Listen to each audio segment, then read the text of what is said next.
Okay, hey again, everybody. Steve here. Um, now that we've finished the main speedrun guide and, everyone knows how to get 100% and all that, I was going back and watching the earlier videos, to like add annotations and stuff like that. And that basic technique video I made was just sloppy. That was when I was having controller issues. It was bad. It's a bad video. So I'm redoing it. We're gonna do it again. Gonna do it better this time. Same content, same exact stuff, just with less errors and hopefully better explanation. So now we're back here. This is just the easiest area to do stuff because there's somewhere to do pretty much everything. Um, and this video is going to cover three things. It's going to cover wall jumping. It's going to cover your speed booster, some properties of it, including Shinespark, which is this, and short charging to get up to speed a little bit faster or in a little bit less space. And then also the mock ball, which you've already seen a couple of in this video, but that's where you do this. So technically that's a speed ball because I'm going speed booster speed, but it's the same idea. It's where you maintain your running speed when you go into the morph ball. So the first one, and all three of these, these are the bare minimum that you will need to be able to complete the route I use in the speed guide, that I have posted, all seven parts of it. Wall jumping's the most important, probably. It's the most basic. Everything else, it just helps with sequence breaking and stuff like that. Technically, you can get around it, and you can beat the game without wall jumping. When I was a kid, I couldn't wall jump. I actually thought it wasn't a real technique. I thought the strategy guy just included it to troll me. But it's real, and it's so helpful. It makes getting around the world easier. It lets you do a bunch of things out of order, even if you don't have any other abilities. It's so helpful. So this is wall jumping right here. If you couldn't tell, I'm jumping against a wall, and you can do it infinitely. You can climb up. You can do it downward. Doesn't matter. And if there was a wall on the right, you can go back and forth between walls too. And it's really easy to do. It takes a little bit of practice to get it the first couple times, and if it doesn't work, it's just because the timing. You got to get used to the timing. And basically, what you want to do is spin jump. This is your spin jump. This is a regular jump. Spin jump toward the wall that you want to wall jump off of, and then right as you reach the wall, you want to tap the opposite direction. So basically like away from the wall, and then also press jump. But you want to do it not quite simultaneously. You want to press the direction and then hit jump like a millisecond later. It's almost nothing. There's no real delay. And you can hit them simultaneously, but when I was learning it at first, I remember I had a little bit more consistency with it if I would just tap and then do it. So, you want to make like a ba-duh sound with your button presses. So right is the ba and then jump is the duh in this example here. But yeah, that's it. That's wall jumping. That's all there is to it. You can do it off frozen enemies. Anywhere there's at least one square of vertical tile that's solid you can jump against, you can wall jump. And you'll see me wall jumping a ton in the run. And you just need to know it. That's the first thing to get down. Next up is the mock ball.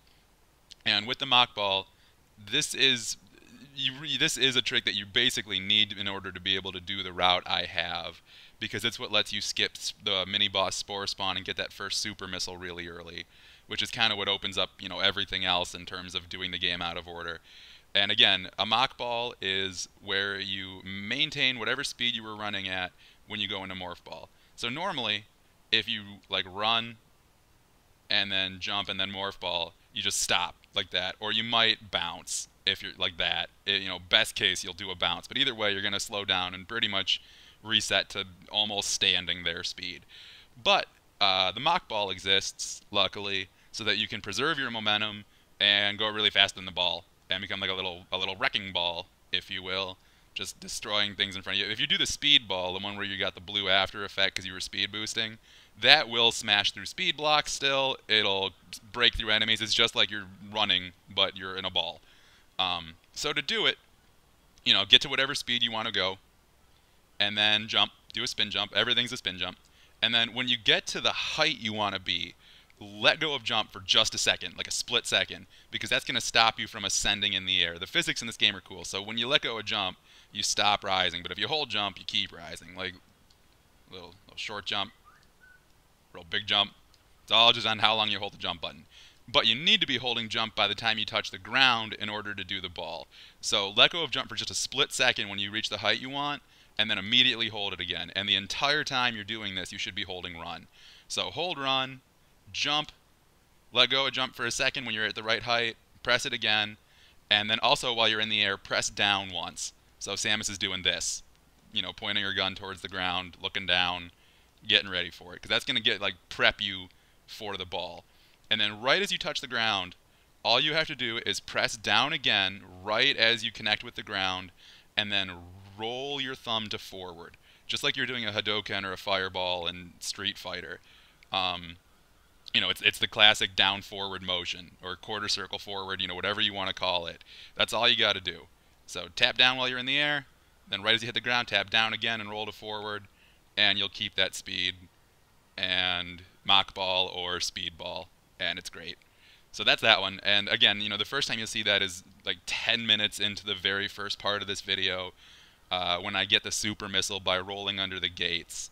You'll need to use this. So get used to it, because that's the only time you need it. But it's a fun technique, and it does let you go a little bit faster in a few other places too. And if you get good at it, there's actually a couple nice little speed tricks you can do with it. But yeah, that's the mock ball. So that's number 2. And number 3, the last thing I want to go over, is your speed booster. You know, that's this, where you're going really fast and you turn blue and you get the after effect. That's speed boosting. And you know, normally when you speed boost, it takes a pretty good amount of time when you're running, or a pretty good amount of space rather, until you reach the blue after effect and get the speed boost properties. You know, speed boost is what lets you get through speed blocks. If you're just running like this when you hit a speed block, actually I can show you. Hold on. So going in here, coming back out here. Yeah, if you're just running normal speed, or even like almost speed boost speed, and you hit a speed block, which is these. Oh, those are just regular blocks. Well, if they were speed blocks, it would still work. You won't break through them. And as you also just saw there, when you just hold run and forward in this room, like right here as an easy example, if I just hold run and forward, I do not reach speed boost in time to break through this. But you can do what's called a short charge. And in this video, and also throughout the entire run, all you'll need is the most basic version of this. There are more advanced ways to get this up even faster and in less space. We'll go over that later in an advanced techniques video, though. That's beyond the scope of this. So for this basic version, all you have to do, before you hold run, take a step at walking speed. That's it. That's all I did. Just take one step before you press run. So just, you know, let go of run, or, you know, just don't be holding run, and then take one step and press run. And you'll get your, this is called a Shinespark, which is what we'll go over next, but you'll get, you know, the blue after effect. You'll be speed boosting in a much shorter distance, which you will need in part 3, I think. No, part 2 of the walkthrough. It's how we get to the wrecked ship area. It's a very famous Shinespark, where you go across the whole water area that you're supposed to grapple across. And it looks awesome, and it's great. It's one of my favorite tricks in the whole game, because it's just so visually impressive. But that's that. And then also something that we'll do a ton in the run, and just this is just, it's, you know, it's a built-in part of the game. All of the mock ball and short charge may be unintentional.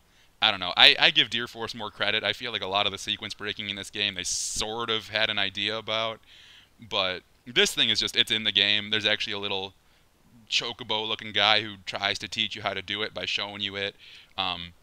It's called Shinesparking, and basically to charge up your Shinespark, you get up your speed boost till you're blue, and then press down, and you'll start shining and sparking, kind of like that, where you turn white. And that means you have a charged Shinespark. When you're like that, if you just press jump, just jump by itself, you will do that. You'll rocket straight into the air. Again, you'll break any speed blocks. You'll bust through almost any enemy that you go through.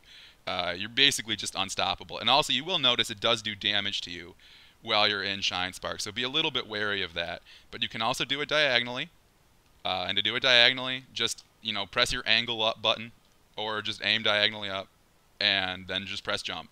And you don't want to spin jump with this when you actually want to activate the charge. If you spin jump, you'll just jump, and you won't shine spark. But one more thing, you can do it diagonally, straight up, and you can also do it horizontally. And to do it horizontally, just tap jump, and then immediately after hold the direction you want to go. So right here, I'm pressing jump, and then immediately after I'm pressing left. And I go flying into the ship. And here, I'm just holding angle up, and I press jump, and I go up here. Now, if you need to do a shine spark that starts in the air, which does happen sometimes, you won't need it in this run, but if you do other things later on, I'm refilling my health real quick, you will possibly need this. You can cancel out of your spin while you're in the air by shooting or angling your gun up. There's a lot of things or down. You can do a lot of things to cancel out of the spin animation, and as long as you cancel out of it, then just press jump again while you're in the air. Yeah, I messed that up because I was trying to explain it. So yeah, cancel out of your spin jump, and then press jump again while you're still in the air and the direction you want to go, and you'll do a shine spark. So that is it. That's all I got for you. These are the three basic techniques you're going to need to get through this. Alright, so I hope you enjoyed. I hope this was a little bit better than it was the last time I tried to record this. And I'll catch you guys later. Bye.